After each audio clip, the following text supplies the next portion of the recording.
that grid. So we've got Enders on pole with a 3/10 gap back to Keys, followed very closely by Jonathan with only 1/10 in it. Then leading into Team Henrik with Mola ahead of Anderson, Dennis Jakobsen ahead of Lawrence Lacero in P7, and then Denise Pope, who was unfortunately unable to finish that lap, I think, in P8, followed by Gita Christensen, Mattis Mattinson, Dwayne Hoffman, and Chris Lindenau. 1, 2, 3, 4, 5. Lights out, away we go. We're away. Mattis gets a fantastic start in the background, just sending it down the inside on Denise at the moment as these two give themselves good enough room. Henrik Mola almost catches himself out as Flappy's gone. Flappy has been killed again. I feel really bad for Flappy. I don't know who killed him this time, possibly Jonathan Evans.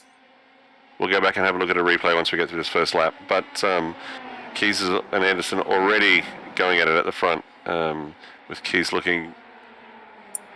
We look down the outside, trying to set up for a better exit.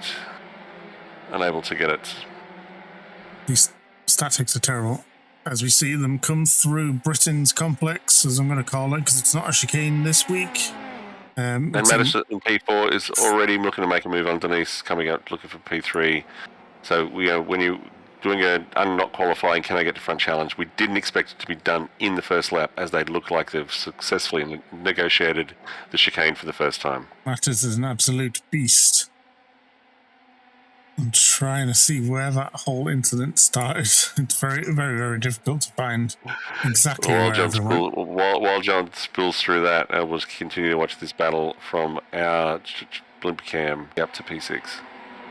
And here we go, back to the replay of the start, and we can see Henrik running wide and Willis shot capture it. Oh, yeah. Oh, it looks like we had, unfortunately, Dennis and John needs to stay in character, shall we say, occasionally, with the odd unforced error, as he makes what looks like to be a fairly clean move, trying to make that pass. By Chris, as Henrik spins.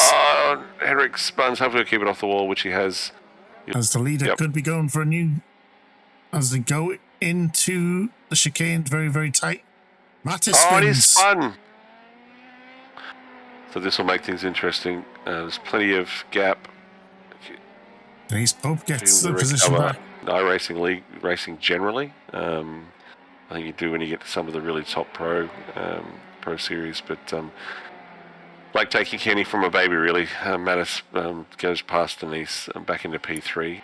So Henrik did manage to get that move finally done on Gita as he came up Clay Hill down towards Druid's corner.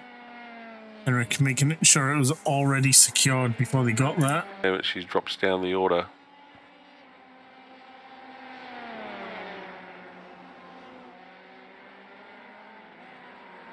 She's just locked the rears under brakes, really trying to stay in contact with Mattis. It's so easy to do.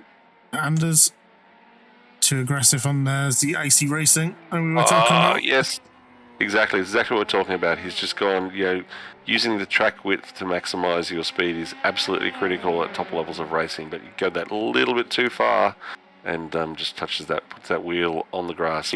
Henrik making that move up the inside and braking very deep using the camber of Shell Oil's corner. Let's see what is going on as we have a new leader in Mattis Madison with a 3-second lead over Anders. And this is what happened to our leader at the time, Keys, as he again made ice racing live up to its name by just... Very defensive early on. Now moves back to take the racing line. Sending that signal of do not send it into the chicane, which they did not. And Henrik's gone wide. Gone wide in the first half of the chicane, letting Chris pass. This is going to be an interesting. Can he get enough draft? He's going to be alongside, I think, going into the hairpin. Lawrence doing everything right here with that, taking that defensive line. Chris trying outside, locks up, as unfortunately unable to stop it in time, letting Henrik Anderson back past. Was Chris Lindenau's he's clipped? He must have clipped something. Unfortunate. Yep, there we go. He's clipped that tyre bundle, trying to make that pass. Heat 1, we have Mattis Madison, again, a commanding lead, who is then destroyed his car. Somebody didn't follow the rules. Fest. Here we go. Here come the lights. 1, 2, 3, 4, 5. Lights out, away we go. Here it is going down to start. Is Henrik going to be able to jump Geeta at the beginning? As looks like Mattis is getting squeezed. Hopefully, there's some contact already. Geeta's in the wall. And we're going to safety car. Absolute carnage. Yeah, an absolute carnage of cars. This is definitely not ovals, as here we go.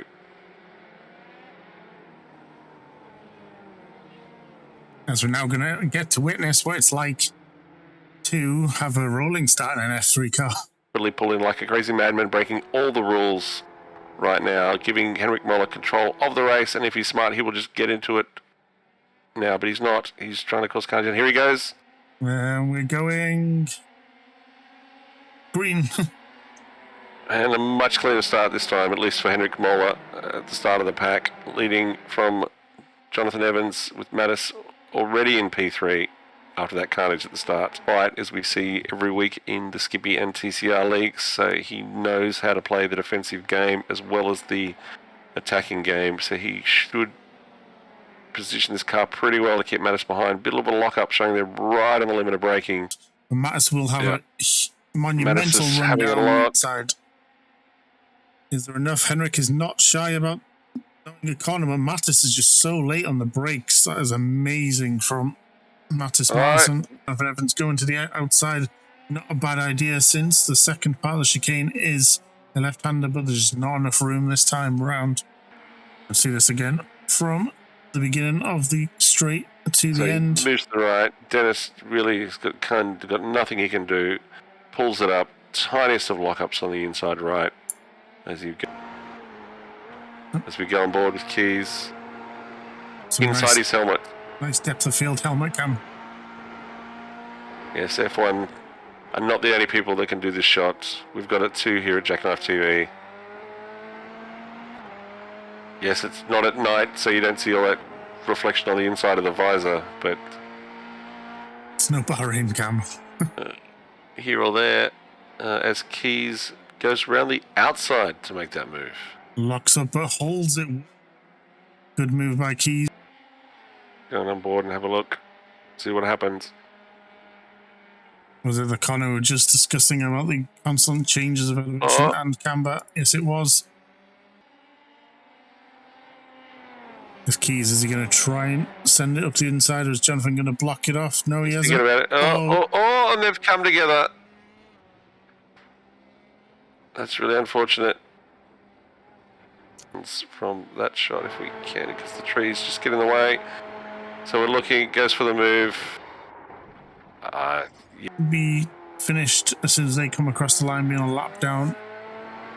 Yep. So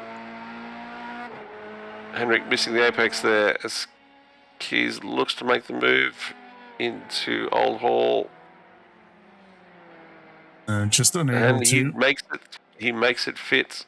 I think Henrik's just run out of grip at this point of the race. His position against Denise earlier.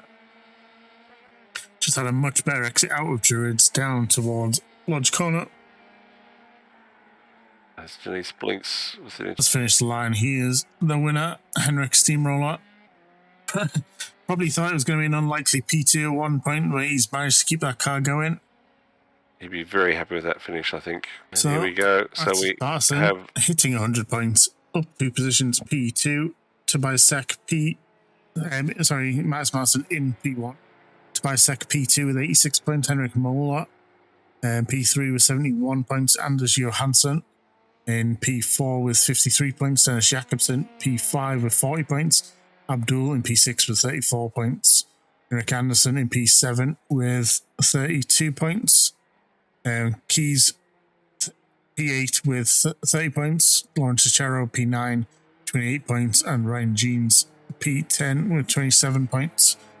And then I'll leave this on a little bit longer so you can see any other drivers you're interested in. That's the current top 10.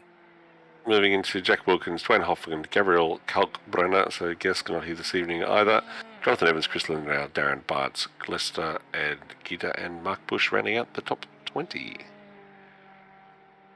What's interesting here is that I think if Mattis and Tobias can continue this alternate 1 week of not being around, then it actually keeps the championship alive, letting Hendrick stay in touch.